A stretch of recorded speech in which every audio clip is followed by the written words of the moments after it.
कर्नाटक में तो सबसे ज्यादा नाक कट रही है कि वो सारी जो अपनी योजनाएं उनको वापस ले रहे हैं, जो महिलाओं को बस में फ्री चलने का था वो भी वापस लेने की बात कर रहे हैं। याद करिए लोकसभा चुनाव के दौरान वो खटाखट आ जाएंगे, सबके सबके खाते में आ जाएंगे। तो वो जो खटाखट वाली उसकी स्कीम थी उसकी धज्जियां उड़ गई। आज की तारीख में महाराष्ट्र में वहां पर किस तरह से पार्टी का राष्ट्रीय अध्यक्ष वहां पे आईना दिखा रहा था और उससे दोनों बड़े आग बबूला हुए हैं।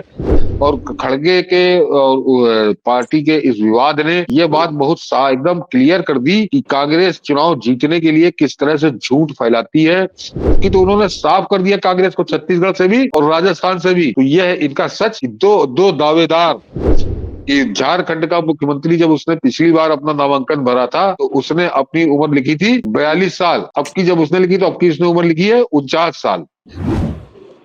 सर, हम इसी कड़ी को आगे जोड़ते हैं। शेयर बाजार के इस धमाल को हमने समझा।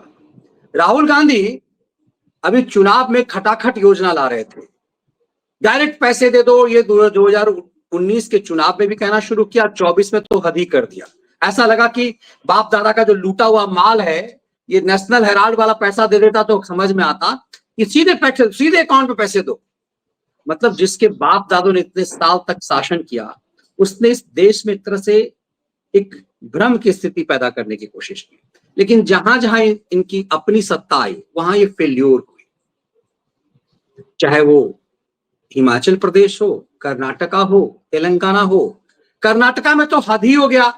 अब तो खैर जिसे आप काठ का घोड़ा कह रहे हैं उसी ने पूरी तरह से नग्न कर दिया। ये पूरा खेल ही खोल दिया कि किस तरह से राहुल गांधी ने की जो ये योजना है, ये खटाखट हो योजना, वो पूरी तरह से फेल हो गई।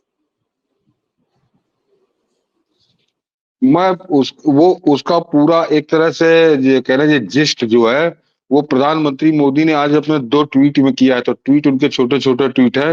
उसके बाद आप समझ पहले सर खड़गे को ही सुन लेते हैं, लोगों को समझ में आ जाएगा। पहले सबसे ज्यादा जरूरी खड़गे ने कहा क्या। मुझे लगता है कि आप जो कह रहे थे कि कोर्ट में जो अधेर ने जो पोछ लिया था अपने नाक का नेटा, उसी का बदला ले लिया क्या। ಈಗ ನಿಮ್ಮ 5 ನೋಡಿ ನಾನು 5ರಲ್ಲಿ ಹೇಳಿನಿ। ಈಗ ಮಹಾರಾಷ್ಟ್ರದ 5 ಗ್ಯಾರಂಟಿ, ಈ ಗ್ಯಾರಂಟಿ ಒಂದು ಕೈ ಬಿಡ್ತೀನಿ ಅಂತ ಹೇಳಿದ್ವಿ ಇವತ್ತು। ನೀವು ಓದ್ತಿಲ್ಲಪ್ಪ पेपर। ನಾವು पेपर दोनों डिप्टी सीएम और सीएम के बॉडी लैंग्वेज को जरा देखिएगा। इरली ಬಂದಿದೆ ಇವತ್ತು जब खड़गे नग्न कर रहे हैं। ಆಯ್ತು ಕೇಳಿ ಪರಿಷ್ಕರಣೆ ಮಾಡ್ತೀವಿ ಮಾಡಿದ್ರಲ್ಲ, ಬೇರೆಯವರು ಹೇಳ ಅವರಿಗೆ ಒಂದು ಒಳ್ಳೇದಾಯ್ತಲ್ಲ। ಸೊ ಅದಕ್ಕಾಗಿ ಯಾವುದೇ ಹೇಳಿ ಅದನ್ನು ನಾವು ಮಾಡಿ, ಈಗ ನಾವು ನಿಮಗೆ ಅನುಕರಣೆ ಮಾಡ್ತೀವಿ। ಅಲ್ಲಿ ಮಹಾರಾಷ್ಟ್ರದಾಗ ಯಾವ್ದು ಮಾಡ್ಬೇಕಂದ್ರೆ ನಾ ಹೇಳಿದೆ 5, 6, 10, 20 ಹೇಳಕ್ ಹೋಗ್ಬಿಡಿ। ನಿಮ್ಮಲ್ಲಿ ಏನು ಬಜೆಟ್ ಇದೆ ಆ ಬಜೆಟ್ ತಕ್ಕಂತೆ ಗ್ಯಾರಂಟಿಗಳು ಕೊಡಿ। ಇಲ್ಲ ಬಜೆಟ್ ಬಿಟ್ಟು ನೀವು ಗ್ಯಾರಂಟಿಗಳು ಕೊಟ್ರೆ ಇಲ್ಲಿ ದಿವಾಳಿ ಎದ್ದು ಹೋಗ್ತದೆ। यहाँ सबसे लाजवाब था सीएम और डिप्टी सीएम के बॉडी लैंग्वेज और उसकी लाचारी को देखने का। वो मनीष जी कर्नाटक में तो सबसे ज्यादा नाक कट रही है कि वो सारी जो अपनी योजनाएं उनको वापस ले रहे हैं, जो महिलाओं को बस में फ्री चलने का था वो भी वापस लेने की बात कर रहे हैं। और वो डिप्टी चीफ मिनिस्टर जो डीके शिव कुमार है उसने तो खुलकर कह दिया कि हमने वादे कर दिए थे, लेकिन हमारे जो चादर के बहुत बाहर चला जाएगा पैर, हमारे बस का नहीं है, हम उन वादों को पूरा नहीं कर पाएंगे। तो उस पर खड़गे ज्ञान दे रहा था। तो वो आपस में जूतम पैजार शुरू हो गई, क्योंकि वो जो राहुल गांधी जिस तरह से, याद करिए लोकसभा चुनाव के दौरान वो खटाखट आ जाएंगे, सबके सबके खाते में आ जाएंगे। तो वो जो खटाखट वाली उसकी स्कीम थी उसकी धज्जियां उड़ गई। आज की तारीख में महाराष्ट्र में वहां पर किस तरह से पार्टी का राष्ट्रीय अध्यक्ष वहां पे आईना दिखा रहा था और उससे दोनों बड़े आग बबूला हुए हैं। वो दिखाने के लिए तो हंस रहे थे, लेकिन वो नाक कटी है पूरी सरकार की, कांग्रेस की। और खड़गे के पार्टी के इस विवाद ने ये बात बहुत एकदम क्लियर कर दी कि कांग्रेस चुनाव जीतने के लिए किस तरह से झूठ फैलाती है, कैसे दिन को रात बताती है और कैसा पाखंड करती है। उस पाखंड की आज धज्जियां उड़ी कर्नाटक के अंदर। और उसको प्रधानमंत्री मोदी ने अलग से स्पेशल ट्वीट करके जो कहा है, उसके बाद आप पूरी तरह समझ जाएंगे कि केवल एक कर्नाटक की कहानी नहीं है मनीष जी। ये कहानी जो है पूरे कांग्रेस, जहां जहां कांग्रेस शासित राज्य हैं, उन्होंने लिखा है कि the Congress party is realising the hard way that making unreal promises easy, but implementing them properly is rough, tough, or impossible. Campaign after campaign, they promise things to the people which they also know they will never be able to deliver. वो बता रहे हैं कि जानबूझकर ऐसे वादे वो करते चले गए जिस पर उनको कतई मालूम था कि हम उनको किसी भी कीमत पर पूरा नहीं कर पाएंगे। और now they stand badly exposed in front of the people. ये इनका पहला ट्वीट है। नीचे का उन्होंने कहा है चेक, ये ट्वीट जरा ध्यान से सुनिएगा।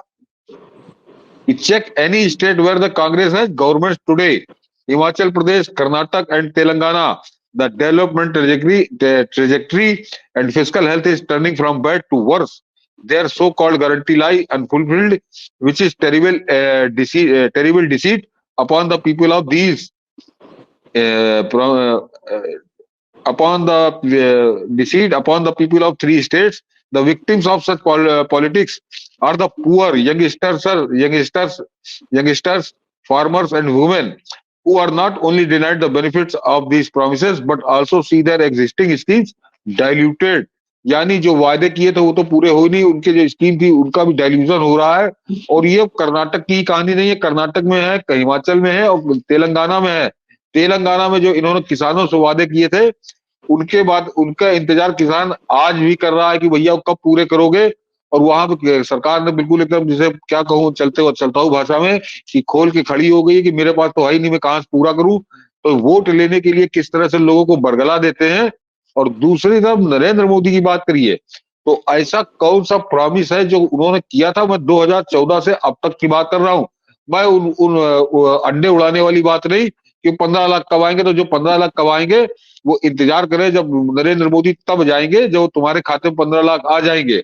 15 लाख करोड़ उन्होंने देने को कभी नहीं कहा था और वो वीडियो आज भी पड़ा है यूट्यूब पे, आप लोग जाकर सुन सकते हैं। वो एक चलता हुआ बात थी, लेकिन ये जब उसकी याद दिलाते तो केवल उसी की बात करते हैं। तो आप किसी भी, बल्कि उन्होंने बहुत सी वो बातें कही हैं जो उन्होंने वायदे नहीं कहे थे, जो उन्होंने वायदे नहीं किए थे वो भी उन्होंने पूरे करके दिए हैं इस देश को। और कैसी सुख समृद्धि की वर्षा हो रही है। ये अभी मैंने आपको जो शेयर मार्केट का आंकड़ा है वो उसके बाद तो इससे सब पूरे चिथड़े उड़ जाते हैं। तो आज की तरह से मनीष जी, आज का दिन बड़ा शुभ है कि आज आपको दोनों पक्ष बिल्कुल सामने खड़े हैं। एक तरफ में भारतीय जनता पार्टी की सरकार, उसकी आप उपलब्धि आप देख सकते हैं, शेयर मार्केट या जो जीएसटी का कलेक्शन आया है। और दूसरी तरफ है वो कांग्रेस जो इनका विकल्प बनने की बात कर रही है कि हम इनका विकल्प बन जाएंगे। इसी चक्कर में कैसे झूठ का इन्होंने जाल फैलाया।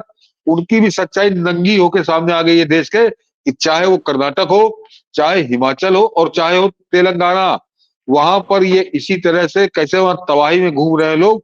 और उसका मनीष जी उन्होंने जिक्र किया है प्रधानमंत्री मोदी ने कि अभी हिमाचल तो आप दिवाली थी तो वहां और जो कर्मचारी थे वो स्ट्राइक पर जा रहे थे। अन्यथा हिमाचल में अभी आपको याद होगा 1.5-2 महीने पहले वहां पे कर्मचारियों को पैसे नहीं थे तनख्वाह देने के लिए। तो वो जहां पे सरकार कर्मचारियों को पैसे ना हो तनख्वाह देने के लिए, तो समझ लीजिए सरकार किस हालत में चल रही है। अभी भी डग्गे मारी चल रही है, सारी विकास योजनाएं बंद है, सब कुछ ठप है वहां पे। तो क्योंकि किसी तरह सरकारी योजनाओं में जो सरकारी कर्मचारी है उनको पैसा देना है। तो वही हालत तेलंगाना और वही हालत कर्नाटक की है।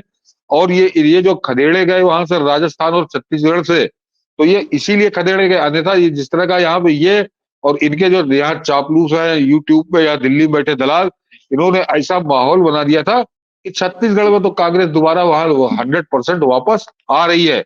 हम लोग भी, क्योंकि वहां जमीन पे नहीं है और खबरें क्योंकि कैसे ब्लैकआउट करते हैं, तो हम लोग भी ये मान के चल रहे थे कि छत्तीसगढ़ में शायद सरकार कांग्रेस की दोबारा आ जाए। लेकिन वहां पे कैसा सफाया हुआ है। तो सफाया क्यों हुआ वो आज की ये झगड़ा बता रहा है, प्रधानमंत्री के ट्वीट बता रहे हैं। ये इन खैरातियों के जो यहाँ पे इन्होंने 100-200 पाल रखे हैं पूरे देश के अंदर दलाल, वो भले जितना माहौल बनाए लेकिन वहां पे जो जनता थी वो पिस रही थी, वो देख रही थी कि कैसे हमारे खून पी रही है ये सरकार। तो अब की तो उन्होंने साफ कर दिया कांग्रेस को, छत्तीसगढ़ से भी और राजस्थान से भी। तो यह है इनका सच कि दो दावेदार जो हिंदुस्तान की सत्ता के दावेदार है, एक आज की तारीख में सत्ता में है और पिछले 10 साल से सत्ता में है, उनकी क्या उपलब्धियां ये आपने देखी। और दूसरा दावेदार वो है जो कहता है कि मैं आके यहाँ बैठूंगा, लेकिन जहां उसको मौका मिला वहां उसने कैसे लूटा है बुरी तरीके से, ये सामने है। और जरा इनके झूठ का एक और बीच में बता दूं मनीष जी, कि आज वो झारखंड की एक खबर और आई थी, वो सुनकर आप हंसेंगे, कि झारखंड का मुख्यमंत्री जब उसने पिछली बार अपना नामांकन भरा था, तो उसने अपनी उम्र लिखी थी 42 साल। तो अब की कायदे से उसकी 47 साल होनी चाहिए थी 5 साल बाद। अब की जब उसने लिखी तो अब की उसने उम्र लिखी है 49 साल। तो वो 5 साल में उसकी उम्र 7 साल बढ़ गई। तो ये अपनी उम्र तक के बारे में जनता को सच नहीं बोलते।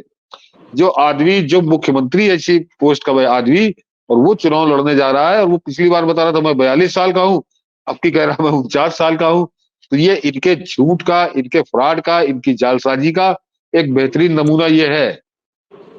बिल्कुल एक बेहतरीन। और तब समझिए कि कैसे ये फ्रॉड करते हैं, और कैसे इसीलिए कहता है कि 99 को 240 से ज्यादा बराबर। ये हो सकता है उन्हें समझ में आ रहा हो कि 47 और 49 में बड़ा कौन छोटा कौन, पहचानने में भी दिक्कत हो रही हो। जो 99 को 240 से बड़ा बना देते हो, इतना बड़ा हाँ, फर्क जिसके बाप दादा ने 55 साल तक प्रत्यक्ष अप्रत्यक्ष सत्ता पर काबिज रहा, 55 साल से ज्यादा, वो ऐसा फेक नैरेटिव गढ़ बना है। तो आज खड़गे ने, मुझे लग रहा है वही बात है सर, कि नाक पोंछने का बदला। कहीं ना कहीं तो आदमी के अंदर ये भावना होती है, हीन भावना, यदि अपमान करते हैं आप अपने घरेलू नौकर का भी जब अपमान करते देखिए ना, कई बार अभी दिल्ली एनसीआर की एक तस्वीर सामने आई कि महिला जो है वो आटा गूंथती थी, उसमें मूत्र त्याग कर देती थी, तो पता चला कि घृणा था उसके अंदर। तो कहते हैं कई बार वो घृणा भी आप इसे जस्टिफाई नहीं कर सकते हैं, लेकिन जब नौकर चाकर भी अपमान बहुत ज्यादा झेलते हैं तो कई बार अपने मालिक के साथ ऐसा कर देते हैं। मुझे लग रहा है खड़गे ने भी शायद संभवतः अपने आका के साथ कुर्सी पर यही तो किया बैठा है। दिया जाए अध्यक्ष के साथ। ये तो ऐसे खड़गे ने तो मूर्खतापूर्ण हरकत तो की नहीं होगी, या बुद्धि भ्रष्ट हो गई खड़गे की। नहीं नहीं, बुद्धि नहीं भ्रष्ट होगी। आप बिल्कुल सही कह रहे हैं कि वो ऐसा वहां काकस बना है कि अगर वो नाक इस समय पूछी थी, राहुल गांधी ने ऑन कैमरा पूछी थी, उस पर कहता शायद चमचे मारने लगते उसको, तो वो जान रहा कि मेरी कोई औकात तो है नहीं पार्टी में। तो अब वो छुपे, एक तरह से छुपा रुस्तम वो आदमी साबित हो रहा है कि अंदर रह के इनका काम लगा रहा है, इसमें कोई शक नहीं। तो उसने उसने नाक पोछी, इसने नाक काट लिया। हाँ, इसने नाक काट ली, बिल्कुल सही आपने तुलना की। तुमने नाक पूछी थी, उसने उस नाकी को काट लिया है। चलिए, अच्छी बात है कि इस देश को कम से कम गर्व कर लेना चाहिए कि इस देश के पास मोदी जैसे समर्पित पीएम है, जिसने पूरा हाँ, नकाब उतार दिया इस नाक पोछने से लेकर नाक काटने तक का।